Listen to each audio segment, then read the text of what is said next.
Mikoy at Krista na bigla sa biglaan pagpainto ng vlog ng May Kris, mga sponsor ng May Kris na booking ni Kalingap Rab. Isang mapagpalang araw sa inyong lahat mga Kalingap, bago ko ipagpatuloy ang aking update, pakiusap tapusin ang video para malaman ang nilalaman nito, at kung bago ka pa lang sa aking channel paki-subscribe para lagi updated sa video ng mga Kalingap. Nagsimula sa simpleng asaran. Si Mikoy, ang komedyanteng may malalim na mata ngunit napakagaan kausap, at si Krista, ang tahimik ngunit madaling mapangiti. Sa unang vlog pa lang na magkasama sila, agad silang nag-click. Kahit hindi pa sila love team noon, ramdam na ng viewers ang cute nilang chemistry, at doon na rin unti-unting nagbago ang mundo nila. Gustuhin man o hindi, kinailangan nilang sumabay sa agos. May Kris ang naging tawag sa kanilang love team, araw-araw ay may nag-aabang ng update, kung magkausap ba sila.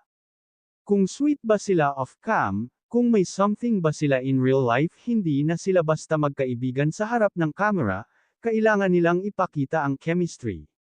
Kailangan laging may pakilig, at kahit pagod na sila sa trabaho. Kailangan pa ring ngumiti, magpatawa, at magpanggap na okay ang lahat hanggang isang araw.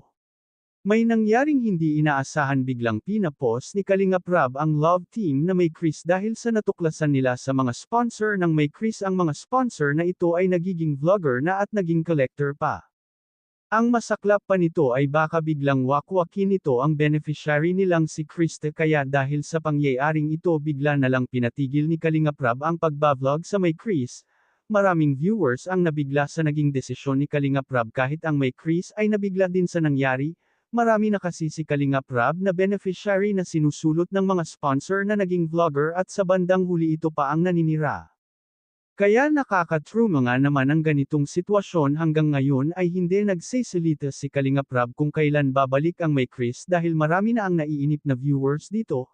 Hanggang dito na lang ang update ko mga Kalingap, at huwag natin kalimutan suportahan ang ama ng Kalingap na si Val Santos Matubang at ang kanyang anak na si Kalingap Rab. Maraming salamat at God bless sa inyong lahat.